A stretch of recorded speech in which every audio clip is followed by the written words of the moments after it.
The Las Vegas Raiders signed Geno Smith yesterday to a brand new extension, and today we got some official details that came out. Some people are saying this contract could easily be a one-year contract when the Raiders kind of get out of it, if they choose to, which I don't think makes sense, but based off the cap dollars and kind of what we're seeing, I think it's possible. Also, we're getting a ton of updates that are coming out with some schedule releases for the Las Vegas Raiders off-season program, which we're going to get into. Also, I want to talk about some of what the Raiders have to do to actually win now, right? Win now mode is what Pete Carroll and John Spytek have been telling us. I want to talk about some of the things the Raiders have to do, in my opinion. Part of that also has been that I've been critical of DJ Glaze, which we'll watch some of his tape towards the end of this video as well. Let's get right into this. So, the official numbers are not out on Over the Cap or Spot Track at this moment, but we do have our friends at NBC Sports, Mike Florio specifically, very solid source. I know some Raider fans don't like him, but he's a good journalist, right? He does what he's kind of being paid to do, and this guy went out there and got the official numbers of the Geno Smith contract. Now, I will save you guys, the having to figure all this out yourselves. I went ahead and already mapped it out, but some of the key things, before I show you guys the official, how it kind of looks, this is according to Mike Florio. He's saying, per a source with knowledge of the terms, Smith's 2025 compensation increases from 31 to 40. In 2026, Smith has a base salary of 26.5. Of that, 18.5 is fully guaranteed, and then the other $8 million basically becomes guaranteed for injury, but it also becomes fully guaranteed on the third day of the 2026 league year, right? In 2027, Smith is due a non-guaranteed salary of 39.5. So there's all the different pieces. We're going to go ahead and just kind of put it together. I guess there's one other thing I should just kind of mention. He does also mention the deal has an incentive for $3.5 million per year. With that, let's just look at the actual contract. So we went ahead and just kind of put it out there in a chart format so it'll be easy to understand. Geno Smith only had a one-year contract for the 2025 season with the Raiders. That's obviously changing, right? That's obviously no longer the case. He signed a 2-year contract at $43.75 million. And the one thing we know, when it comes to football, and I think most people would kind of agree with this, the contract that's kind of reported initially is never the official contract, right? If a player is like, hey, I'm getting $30 million a year, great. But the actual figure that's being reported is never the actual real contract. The real contract is the guaranteed money, right? If you're getting $30 million a year over 5 years, but only 1 year is guaranteed at $30 million, you're only making $30 million for 1 year, right? You're not actually going to make the other 30 per year for the next 4 years. It's really a team option. So with Geno Smith's contract and the details that Mike Florio has kind of put out there, from what I see, it's very favorable for the Las Vegas Raiders. So again, only $31 million in 2025 was what his contract was. The Raiders did give him a $9 million raise this season, right? Essentially what they're doing is they're adding $9 million to the cap. Now, some of that money was already kind of guaranteed, right? I think it was like $17 million was already guaranteed. But at this point, the Raiders will basically give him all 40 of that, right? And he's already guaranteed to be on this roster. So this year, he'll actually make $43.5 million. If you guys remember, there was a $3.5 million incentive that I mentioned. That's going to put it up to $43.5 million for this season. Now, this doesn't mean this will be the cap hit, right? Because at the end of the day, you can always have created like a void year if you wanted to. But this is the actual money that he's getting. And here's the important context within this, right? So in 2026, he's only guaranteed $18.5 million. Like, this is what he's guaranteed, right? Based off of him signing the contract. If we were to cut him after 2025, and I know we're not going to most likely do that, right? But let's just say Geno Smith's the worst quarterback in the NFL. And let's say out of nowhere, Aiden O'Connell becomes the next Tom Brady. The Raiders could theoretically cut him at that point, right? And they would basically lose $18.5 million for 2026, but they'd save $8 million. Now, they'd have to make the decision before the third day of that new year. But the Raiders could have, essentially save money if they really wanted to. So, really, the Raiders are paying Geno Smith for 2025. They'll obviously pay him like $43 million for 2025. But in 2026, you can get out of that contract with just the $18.5 million cap hit, right? Or dead cap, I should say. To me, that's very, very, very favorable for the Las Vegas Raiders, right? And of course, the final year in 2027, none of it is guaranteed. It's just a base salary of $39.5 million, and there's an incentive of $3.5 million each year. But this is basically what the Raiders are going to end up paying Geno Smith in terms of the actual cash that'll kind of go out. And it does add up to 116.5 as well. So the numbers definitely are right based off of what we're hearing. I love what the Raiders are doing right here, right? Because this is going to allow the Raiders to have the flexibility. I obviously think you don't trade a third round pick unless you're sure that's your quarterback for the next, season or two. But the fact that the Raiders can get out of this contract really with no hit after 2 years is positive for the Raiders because we don't know how the draft's going to play out. Shedeur Sanders somehow has this wild slip. And let's say he's available even in round 3. I don't think that's going to happen, but let's just say it happens. The Raiders could easily go down that route, and maybe Chip Kelly's able to kind of figure it out, and maybe he develops a little bit after a year or two, and maybe he's the quarterback of the future, right? Maybe it's Jackson Dart, or maybe it's Will Howard. We don't really know, right? But my point in saying that is this contract favors the Las Vegas Raiders however you look at it, right? This is going to allow the Raiders that flexibility. And some people don't like the contract, and I read all the comments. I see a lot of people saying this is a bad contract for the Raiders. $43.5 million per year. I think it's 42.75 is the official number per year. In that extension's too much money, but we got to look at the entire contract, not just 2 years of it. Right? Geno Smith's entire contract is at about $37 million. That's favorable as hell for the Raiders, right? That's going to give the Raiders an opportunity to compete. Right? It's the most important position. You have a guy that's solid, right? He's a solid quarterback. And then that also gives you the flexibility where you can go into a draft and say, let's take the best player available. Let's not go in there and say, let's reach for guys. Just take the best player that's available with that pick. If it's a tackle, take that tackle. If it's a running back and he's a difference maker, you take that running back. If the best player available at that point is a safety, right? And it's a guy that's going to become a top 5 safety in the NFL pretty much day one, right? Like, an example, if it's like Budda Baker or Tyrann Mathieu, and it's just a guy that's going to be different, right? Take it, right? Do whatever it takes. Get the best player available. Get the difference maker for the next 15 years. That's going to shore up the Raiders, and it gives you a chance to win, right? Maxx Crosby also talked a little bit about the contract that Geno Smith got. He put out a report, or at least a statement through Jordan Schultz. Raider superstar Maxx Crosby told Jordan Schultz that Geno Smith's extension specifically said the following, and I quote, "I'm hyped. Geno's a baller and exactly what we needed for this team and organization. It starts with the work and commitment, the brotherhood. Now it's our time to prove that. Let's go win." Geno Smith's definitely one of those guys that puts the effort in. He wants to win, and he does everything it takes to win. If you guys follow Geno Smith on social media, you'll see him posting pretty much every day that he's out working with a bunch of different guys, right? He'll go to, one area to the next, and he'll put the effort in, he'll work out. And I think for the Raiders, that's what you need at that quarterback position, right? The worst thing the Raiders could do is get a quarterback that plays video games all day, right? So we'll see how it kind of pans out. Well, hopefully it works out for the Raiders. Let's look at some of the schedule that is coming up, right? Some of the dates over the next couple of weeks. So the offseason program dates are officially set. This actually came out yesterday. And within some of the interesting things you'll see is that the Raiders do get an extra voluntary veteran minicamp, April 21 through 23rd, because they have a brand new coach. They will have one extra day basically in terms of being able to get in there and work, right? And keep in mind, the first day that the Raiders will report is going to be April 8th, which I believe is this upcoming Tuesday. What that means is every single player can get into the building, every single coach can get into the building, and they can start to watch tape. They can start to organize team activities. Now, you can't get on the field, you can't hit people, obviously, right? But you can get into the building, you can start to kind of learn and develop. Now, obviously, it's not like it's a secret. Coaches, players, they get together regardless, right? Maybe it's at someone's house or whatever. But this stuff's monitored, right? Like, you can't get into the building and start to watch tape with the coach. You can't start those activities. But April 8th will be the first day you can start doing those things, right? And another thing to know is, Maxx Crosby's in the building at 6:15 every single day. Jackson Powers-Johnson is right there with Maxx Crosby, right? Maxx Crosby told us that. One of the things we got to realize is there's players that don't put that effort in, right? There's players that'll only show up, hey, I got to be there at 9. I'll see you guys at 9, right? There are a lot of players that are like that, where it's to them just a paycheck. They don't, yeah, they can be good football players, great, they get more money, but they don't care about greatness.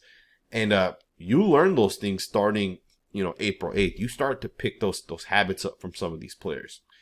To me, I know, us fans might not think about it, but it is a fact that you're gonna watch these guys. At the Hula Bowl, when I was there, one of the things I noticed right away was some players cared a lot more than others. You noticed that right away, right? Some guys show up to everything on time. Some guys are super late.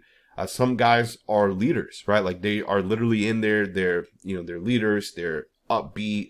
Other guys kind of stand in the back. And I'm not saying one thing's better than the other, but you start to recognize keys. And I think for John Spytek, Pete Carroll, because it is their first season with this team, these guys don't know the Dylan Parham work ethic, or they don't know the Jack Jones work ethic. And I've heard some terrible things about Jack Jones. Hopefully, it's not true, and hopefully everything's good, and hopefully, John Spytek and Pete Carroll can get this guy to really put that effort in, because the guy's talented as hell. So we'll see what ends up happening. But April 8th, team, guys can get in the building. And because we have a new coaching staff, we get this extra 3-day workout, right? 21, 22, 23. It's a voluntary veteran mini camp, essentially. And the Raiders will get that because we have a new coaching staff. And this will actually allow the Raiders to get on the field, right? So that's going to be the one big difference with the voluntary mini camp. You'll actually be able to get on the football field. Now, again, you can't hit, right? You can't do any of those things. But you can obviously get out there and start to do some more things, right? Taking another step up. And I think for the Raiders, that's a good thing as you kind of go forward. You will have the draft right after that, right? A couple days after voluntary veteran minicamp. The team will, I think, right after that minicamp break, and they'll have a couple of days. And then the Raiders will have a rookie minicamp as well. It's not listed here, but prior to the OTAs, right? OTAs start on May 19th. Prior to the OTAs, they will have a rookie minicamp. We obviously just don't have the dates yet. I'm sure we'll have that in the next couple of weeks. We will have a rookie minicamp. Rookies will get into the building. Rookies will kind of start the process first. And then the OTA offseason workouts begin May 19th, and that's when the veterans will come back. And then, of course, you'll have a couple of those practices. The difference with OTAs and voluntary minicamp is with OTAs, it just goes up another level, right? You can get out there on the field and actually line up and do 11-on-11 stuff. Now, you're not going to hit people, but you can go, 75%, as long as you're not making actual, hard contact, right? Live contact, they call it, right? Where you're trying to crush someone. You can get out there and you can line up 11-on-11, right? You can start running things and doing those things. So that'll start at OTA off-season workouts, May 19th. And then you got mandatory minicamp as well, June 10th through 12th. This is when we're going to start to hear about the holdouts, right? Those rumors kind of start, right? So there's the schedule. Let's go ahead and switch focus. We're going to watch some DJ Glaze tape. But before we get into DJ Glaze tape, obviously for this segment, I want to just point out some of what I think the Raiders have to do to get better, right? Because I do think this Raiders team is going all in, right? You look at Maxx Crosby's contract. It's a 2-year contract for Maxx. And then the next 3 years are years where he's not really guaranteed much. And you can trade him in those 3 years, right? The Raiders can realistically trade Maxx in those 3 years. And some team's going to say, hey, those are 3 years where Maxx Crosby's like the 20th paid defensive end, right? Especially at that time. He'll be like the 20th highest paid defensive end. Some team's going to say, I'll give you 3 first-round picks for Maxx. Yeah, Maxx Crosby might be 28, 29, 30 years old whenever that happens, but he's in his prime, and you got 3 super, super cheap years. One of the reasons why a guy like Khalil Mack might get traded at 30 years old and go for like a 3rd-round pick is because his contract is super high. He's going to be the highest paid defensive end. The difference between that and Maxx being traded at that point would be Max's contract is designed in a specific way, which also makes me feel like Maxx is kind of telling the team, either go all in to win now, or, I'm out of here in 2 or 3 years. I really do think that's going to end up happening. I don't think he'll be traded because obviously the Raiders are going all in, but I do think we're in a win now mode. You bring in Geno Smith. You can get 3 to 4 years out of Geno. That's to win now. That's not to win, 4 or 5 years down the line. But you do got to fix some things up. Just looking at some of the receivers' depth, right? It's really, really bad in my opinion, right? And I say that understanding that Trey Tucker might have a lot of upside still. There's potential in Trey Tucker's tape. There's a lot of really, really good things in Jacoby Myers' tape. But can Trey Tucker, if Jacoby Myers gets hurt and Trey Tucker's now your next man up, can Trey Tucker get it done, right? Can he be the guy for the Raiders? I don't think so. Right, I don't think he can be. And, the worst thing the Raiders can do this year is have Geno Smith trying to throw the ball to Christian Wilkerson or Jeff Foreman, right, against Jalen Ramsey or Patrick Surtain, right? To me, the Raiders got to add a wide receiver that's a difference maker. And I think pick six, you got to really consider a wide receiver, because with pick six, the receiver you get versus in the second round, there's a big difference. With the running backs, yeah, Ashton Genty's really good, but you can get another really good running back as well in the second round, which is the other position, right? The Raiders don't really have much going at the running back position. Yeah, I know Raheem Mostert was the signing that the Raiders obviously brought in, but I'll be the first to tell you guys, man, this guy's old. You don't really know if he's going to be healthy. And you don't want to get into a spot where Zamir White's now your running back one again, right? That was a bad thing the Raiders did last year. But as we go forward, you got to add another running back. You got to add another wide receiver. I think if you just add those two positions, the Raiders will compete this year, right? Because our defensive line is incredible. But you got to add a running back. You got to add a wide receiver. Now, if Ashton Genty goes in the top 5 picks, Travis Hunter's off the board as well in the first 5 picks, you got to consider getting a right tackle, right? If Armin Membal is available and you think he is the best tackle in this class, which I do think he is, you got to consider that position, right? Because, I mentioned safety earlier. Let's be honest, safety is not a position you're generally drafting in the top 10. The value of the position you're drafting matters, right? Brock Bowers was one of the best players in last year's class, but he still fell to the 13th pick because tight ends are not valuable, right? To me, when I look at what is valuable, a tackle's valuable, a receiver is valuable, a corner is another position of value, defensive line. Let's talk about DJ Glaze, right? Could we upgrade DJ Glaze? I think we can. And, this part of it may not be the sexiest. Some people might say, hey, I'm being a little too critical. But do realize, I watched Christian Wilkins a lot. Oh, I'm sorry, Christian Darrisaw a lot early on in his career. I watched Penei Sewell and Rashawn Slater. I watched a lot of really good tackles in their first year, and I'm telling you guys, this guy does not remind me of any of those guys, right? And not saying he can't develop, right? Because he can develop. But one of the things the Raiders did a lot against the Chargers, and this is why we're watching the Chargers tape specifically, is they said, hey, DJ Glaze, we're going to put you in a one-on-one true pass rushing situation, a true pass set, I should say, 5 on, 4 or 5, depending on if a guy's in the box or not. And we need you to block the guy in front of you, right? And he struggled a lot. And there were a lot of plays where he struggled. And I said, I just don't know if this guy long-term is going to be able to be the quarterback, the tackle that protects our quarterback of the future, right? To me, this is one play. There's plenty of these plays, right? I'm going to show you guys a couple more. You can see Joey Bosa, who's a pretty good defensive end, is going to just work around the edge. You can see the quarterback's going to throw it. Also, to keep in mind, the quarterback's going to get the ball. Look at where he's at relative to the ball. And then look at him step to the left, right? So he's going to go away from DJ Glaze as well. And he ends up still getting hit. Now, this is one play. Let me show you guys a couple more. Here's another one. DJ Glaze, true one-on-one against Bosa. And again, I understand it's Joey Bosa, so I always kind of keep that in mind as we kind of look at this. But there's a lot of these plays that are kind of negative, I watched Penei Sewell, I think it was year 2, go up against Maxx, and for the most part, he held his own against Maxx Crosby, right? I think Maxx beat him maybe like 3 times. I think it was his second year. May have been his first or maybe even his third year. But this is a true one-on-one. And look, Joey Bosa's, I think, more so name than actual production. He's really not that good anymore. You got to be able to anchor down, right? And you can see here, he ends up just getting pushed back. And I'm also going to go ahead and put this out there. There is a chance DJ Glaze just gets way better and ends up being really good, right? That could definitely happen this year. So I don't want, these snaps right here to be like, I'm nitpicking and I'm saying that he'll never be good, because it is possible he can be good.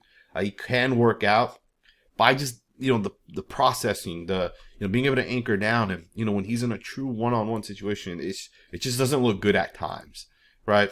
It's a simple double team, climb up to the next level, and it's just bad. DJ Glaze commits a little early, and him and Mayer kind of end up getting off of this guy here.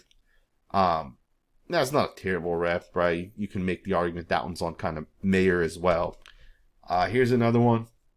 You're gonna get this time from, there's 2 tight ends on DJ Glaze, which is gonna help him out a little bit. Let's just backing this up. When you have 2 tight ends, that's going to widen 45, which means 71 can get further back into his pass set before 45 gets out to him. Over here, Colt Miller's one-on-one. This guy's not super wide, so it's harder for Miller because he has less distance. There's a lot more distance here. And, to me, you just got to do a better job on plays like this. 71 gets vertical, right? Super, super vertical. And he's just going to get faked out, right? 45 fakes to the inside right there. Comes back outside. And he's going to just straight up rip. And this is it's not a crazy pass rush move. And he just doesn't have the feet, right? He just does not have the feet.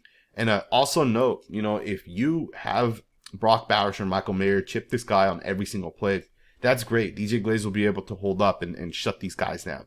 But the thing is, we're not going to have the ability to chip on every play. It slows down your offense. Chip Kelly's going to come out in a lot more true 5-man pass sets, right? Where you're going to be asked to block your guy one-on-one, right? This is a losing snap right here, right? Of course, the quarterback gets the ball out, which is good. It's a nice structured play. 5-step drop, ball comes out perfectly. But it's still a losing snap, right, for DJ Glaze. Let me show you guys just a couple more snaps here. Here's one that's going to end up going to the running back. Once again, notice 5-man pass set. The Raiders did this a lot where they weren't chipping as much. Now, keep in mind, Michael Mayer is still influencing the defensive end. If the defensive end tries going outside, Michael Mayer is going to chip him, right? Just an FYI, if you guys don't know. But here's another one, right? That's just is bad, however you look at it. And this is, I think, their third string.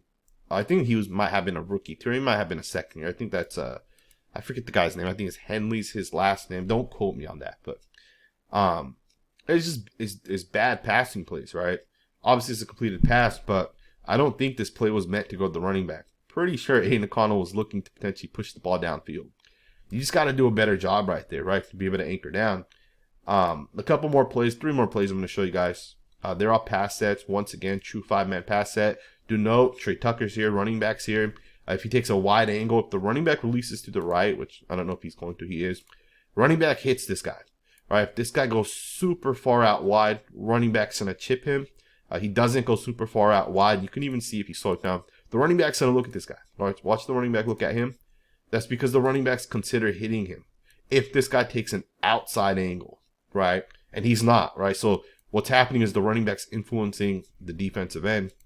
And the defensive end has to shorten his pass set. And that's going to help the offensive tackle, right? So it's one of those things where that helps the offensive tackle. But again, to me, it's still a losing rep, right? Even though the quarterback gets the ball out, I would argue DJ Glaze loses this rep right here. If the quarterback comes back to the right, he's going down for a sack, right? So again, to me, I feel like it's just little things that he has to clean up. He doesn't stay on his block long enough at times. And again, I understand he was a rookie, but also do understand my perspective. I've watched offensive tackles like in depth like this for the last like 4 or 5 years. And a lot of guys that have come out of the draft, maybe even longer than that. It's probably been 2018 was probably when I started actually watching tape and started learning the actual position. To me, this one's not as bad of a job because Aiden Collins does a nice job climbing the pocket. He does get pushed back a little bit. You got to anchor down. You got to make contact. You got to stop him within the first 2 steps. And it does not happen here. All right. There's 2 more plays I want to show you guys. Again, this is all from the same game too. The Raiders did something unique. I don't know if I already said this. I probably did. The Raiders did something unique against the Chargers, which is they said we're gonna put these offensive linemen in true 5-man pass sets. And it was smart because we didn't run this offense a lot last year, right? Oftentimes we're chipping.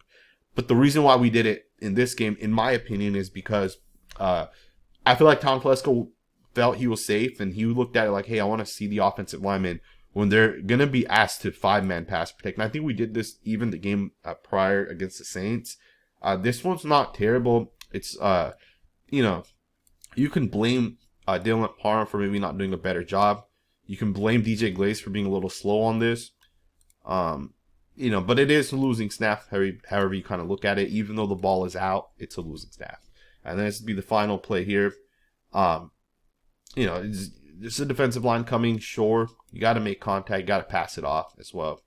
But yeah, there you guys have it, man. So obviously I was thinking about doing an entire DJ Glaze film breakdown where we look at like every single one of DJ Glaze's, or at least look at some of his play over the course of the season. But I'll be honest with you guys, these videos get demonetized, and they take hours to make, man. I'll spend 5 hours making one of these videos, and they get demonetized, right? I don't know why the NFL does this, but the NFL is demonetizing everything with tape. It's made it really tough through film breakdowns, right? I have an entire channel called The Football Scout where I do film breakdowns, and it's tough. Every single one of those videos gets demonetized. So, generally speaking, it is hard to do film breakdowns, but I do hope you guys enjoyed this, man. Even though it's going to get demonetized, I still needed to, like, put it out there, right? With DJ Glaze specifically. And, we'll see if he can develop. We'll see what the Raiders end up doing with him specifically. I should go ahead and just kind of go through some of this on the defensive side as well. Jack Jones, I think, has talent, but from my understanding, he doesn't love football. He doesn't put the effort in. And if he doesn't do that, you got to replace him. Now, I don't know if I would just flat out release him. I think him potentially being on the bench could make him feel a certain type of way. He's talented as hell at the end of the day, but, the Raiders got to figure out both cornerback positions, and you got to figure out the slot corner as well. I don't think Jacorian's the slot corner. I don't see that being fact. But maybe it's Sam Webb. I don't know, right? Maybe it's Eric Stokes that plays on one side, and maybe Jack Jones jumps to the inside. You got to figure it out, right? So the Raiders got to figure out that corner spot. The linebacker spot will be interesting. I forget who said it, but they basically said Devin White will be like the weak side linebacker for the Raiders, and then Landon Roberts will be the strong side, or middle linebacker, I should say, right? Like the inside guy. The difference is just one guy has to be faster and quicker and has to go hit people. The other guy just has to kind of play within the box, right? So Devin White's going to be the guy that's faster, that's quicker, that'll hit people. And then Roberts will be the guy that plays, between the box, right? Tackle to tackle. He'll shut down the run on the inside. I think the Raiders could look to add another linebacker, but I'll be honest with you guys. Our linebackers aren't going to be great this year, but linebacker is also a system position. If you have a phenomenal defensive line, which the Raiders have, if you have a good secondary, which the Raiders are okay, I think they obviously did downgrade going into this next season from last season. But I still think that if you have an elite D-line, a good enough back end, linebackers don't really matter, right? You don't have to have elite linebackers to have an elite defense. You just got to have an elite scheme around those linebackers. And I think the Raiders potentially have that with Patrick Graham and Pete Carroll as well. So we'll see what ends up happening. I don't think the Raiders should draft the linebacker. I think what would make sense is let's see what Amari Gaynor has. He looked really good in the preseason this past season. He was a UDFA. He ended up making the roster because of his play. And let's see what Tommy Eichenberg, 5th round pick from last year. Let's see what this guy has, right? He had some potential coming out of Ohio State. Let's see what this guy can do. Amari Burney has had some potential as well. He's like 3rd year, I think, this year. So let's let some of the younger guys develop. Let's see what they can actually do. Usually linebackers get a lot better between years 3 to 6. So hopefully some of those young guys can step up. I want to know what you guys think, man. What do you guys think the Raiders need to really fix this team to go all in to try to win that Super Bowl? I think you just got to have an elite defensive line. I think we're going to have that this year. So let me know what you guys think, man. Thumbs up, subscribe, and I will see you guys next time with another video.